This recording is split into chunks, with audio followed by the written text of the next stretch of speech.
Você já deve ter percebido que nos últimos anos a influência asiática se espalhou de forma impressionante pelo que a gente consome no dia a dia. Músicas, filmes, tendência de moda, até skincare. Se a gente pensar nos anos 80, era raro ver algo vindo da Ásia ganhando destaque aqui no ocidente. Não tinha filme coreano no cinema e nem música em outra língua que não fosse o inglês. Mas isso começou a mudar por volta dos anos 90, com a chegada em massa de animes e de jogos de videogame que forjaram a infância de toda uma geração, que mesmo sem entender absolutamente nada jogavam o jogo inteiro. A gente foi aprendendo aos poucos e sem perceber como que a linguagem visual e narrativa do Japão funcionava. Mas havia uma cultura em especial que permanecia praticamente invisível aos olhos do ocidente, a sul-coreana. Hoje, no entanto, é impossível ignorar a presença deles. K-pop, dorama, culinária, moda, até produtos de beleza da Coreia do Sul se tornaram parte da rotina de milhões de pessoas ao redor do mundo. Mas quando essa virada aconteceu? Quando foi que a Coreia do Sul deixou de ser um mistério e passou a ditar tendências globais? Mas principalmente, tudo isso foi sorte ou tinha um plano por trás disso tudo? E um passo muito importante para tudo que está acontecendo hoje aconteceu em 2012,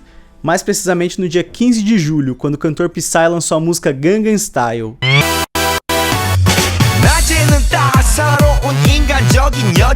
Um artista que já tinha mais de 10 anos de carreira e era conhecido pelo seu jeito debochado, descontraído, principalmente polêmico de fazer música. Psy não era nada parecido com os idols perfeitos do K-pop atual. Enquanto as bandas são montadas com tudo milimetricamente planejado, com rostos perfeitos e coreografias ensaiadas ao extremo, Psy parecia mais um tiozão que decidiu fazer um clipe maluco pra internet. Mas como que esse cara fez sucesso? Gangnam Style era basicamente uma música que satirizava o estilo de vida de um bairro rico de Seul chamado Gangnam. Na verdade, ele zoava os moradores do bairro, a galera que vivia de ostentação, grife, aparência. Qualquer semelhança com a realidade é mera coincidência. E para ajudar, o Psy resolveu fazer uma música em coreano, uma língua falada por pouquíssimas pessoas fora da Coreia. Mas mesmo assim a música explodiu, basicamente porque ele tinha dois ingredientes poderosos, um ritmo grudento e marcante e um clipe completamente maluco e nonsense. Tinha cavalo imaginário, dança estranha, explosão aleatório, cantor deitado dentro de uma sauna pública, dança no meio de um estábulo. Era uma mistura de sátira, meme e crítica social. E no meio disso tudo ninguém sabia se era sério ou se era uma piada muito boa. E o resultado disso foi completamente inesperado. O vídeo viralizou de forma absurda. Ele atravessou fronteiras e línguas. E em poucos meses ele se tornou o vídeo mais assistido do mundo. Em dezembro daquele mesmo ano, Gangnam Style bateu a marca de 1 bilhão de visualizações no YouTube.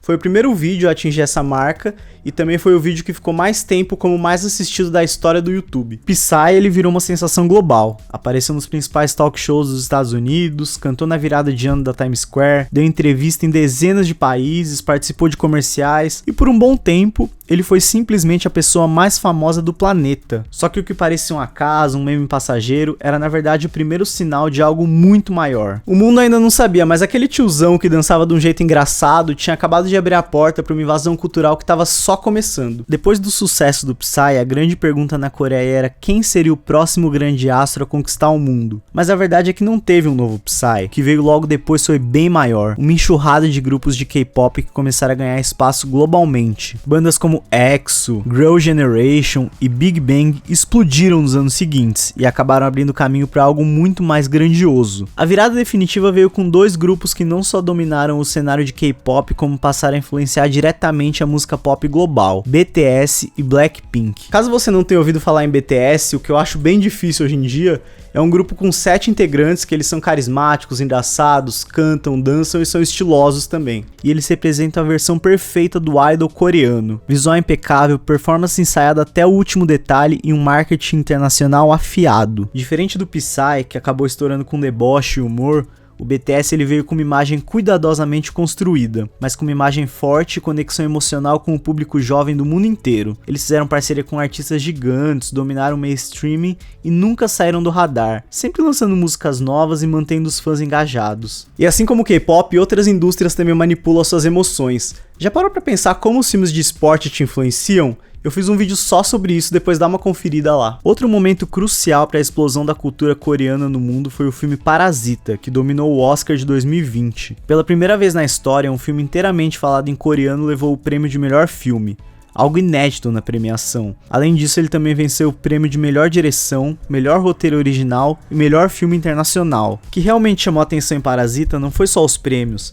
mas a forma como o filme quebrou a imagem idealizada da Coreia, que muitos estavam acostumados a ver em videoclipes e séries glamourizadas. Em vez do luxo, tecnologias e pessoas perfeitas, o filme retratava uma Coreia marcada pela desigualdade social, com famílias vivendo em condições precárias e uma elite desconectada da realidade, algo que chocou e ao mesmo tempo aproximou o público do mundo inteiro. Foi um retrato duro, mas necessário, que mostrava que a Coreia do Sul também tinha suas complexidades. Isso só reforçou o quanto a cultura do país já estava enraizada no nosso imaginário. Agora as pessoas não queriam só dançar como os coreanos, mas eles também queriam entender as histórias que eles tinham para contar. Mas tem algo que introduziu o grande público à cultura coreana, nada fez isso igual aos doramas. Hoje em dia o termo até se mistura com produções asiáticas em geral, mas foi o dorama coreano que abriu as portas para mostrar ao mundo os costumes, linguagem, os valores e o jeito único de contar histórias. Claro que para quem nunca assistiu, o estilo pode parecer estranho no começo. As atuações são intensas, a trilha sonora é dramática, o romance é exagerado e as histórias são absurdas, mas é justamente isso que faz parte do charme. Se você abrir agora o seu catálogo da Netflix, eu aposto que você vai encontrar pelo menos uns 2 doramas nas sugestões. E mais, a chance da sua mãe estar assistindo um dorama nesse exato momento é altíssima.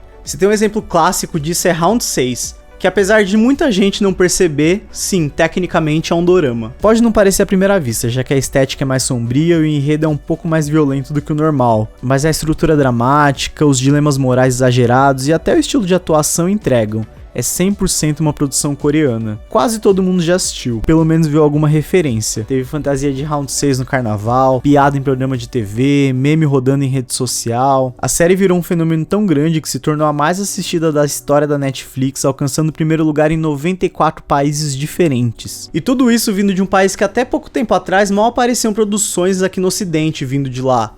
Hoje em dia tem até streaming exclusivo só com doramas. Hoje em dia ninguém tem mais dúvida que a Coreia do Sul invadiu o mundo e conseguiu espalhar sua cultura por todos os cantos.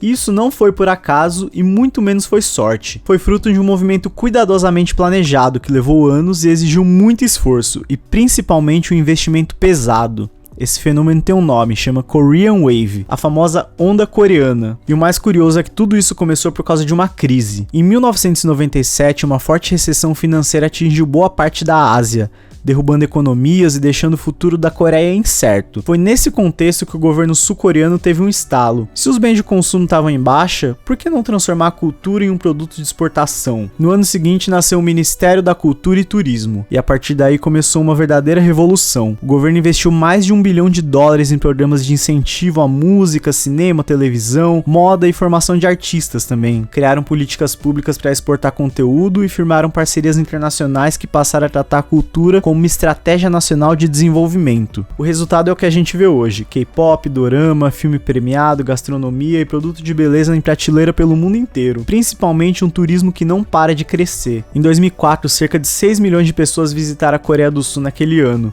muitas delas vindo principalmente de países próximos. Já em 2024, esse número chegou a 16 milhões, com visitantes do mundo inteiro querendo conhecer a terra do BTS. E o mais impressionante é a estrutura por trás disso tudo.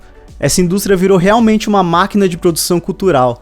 Para cada grupo de K-pop que estoura e fica famoso, existem diversos nos bastidores sendo planejados nos mínimos detalhes. Os idols, que é como são chamados os artistas, eles passam anos treinando antes de aparecer para o grande público. Eles aprendem a cantar, dançar, atuar, falar outros idiomas, até a se comportar em público. Tudo com perfeição. Muitos deles eles não podem nem namorar publicamente, porque parte da fantasia é justamente alimentar o sonho de milhões de fãs que acreditam que no fundo, talvez eles tenham alguma chance com o seu ídolo. Eles não são descobertos por acaso, eles são criados. A Coreia do Sul nunca tentou dominar o mundo com força bruta. Eles escolheram algo muito mais sutil, talvez muito mais eficiente também. Eles conquistaram o mundo com música, séries, cosméticos, música, com histórias que mesmo faladas em coreano passaram a fazer sentido em qualquer canto do mundo. O nome disso é Soft Power, o poder de influenciar pelo desejo. Enquanto muitos países investem bilhões em tanques de guerra, mísseis, bombas, a Coreia apostou em algo invisível e muito mais duradouro: narrativas. Apostou em fazer você querer aprender coreano, copiar uma maquiagem, assistir só mais um episódio, seguir aquele grupo, até planejar uma viagem pra lá. E sabe o que é o mais impressionante disso tudo?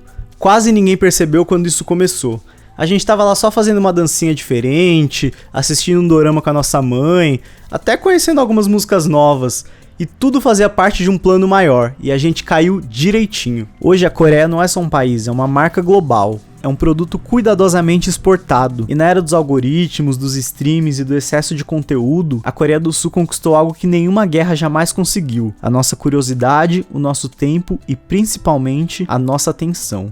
Bem-vindos, meu nome é Marcelo Busato, eu sou um curioso que adora cinema e coisas aleatórias. Eu queria agradecer vocês que ficaram até o final do vídeo, pedir pra vocês curtirem esse vídeo, se inscrever no canal, que tem muita coisa boa vindo por aí. E valeu, até a próxima.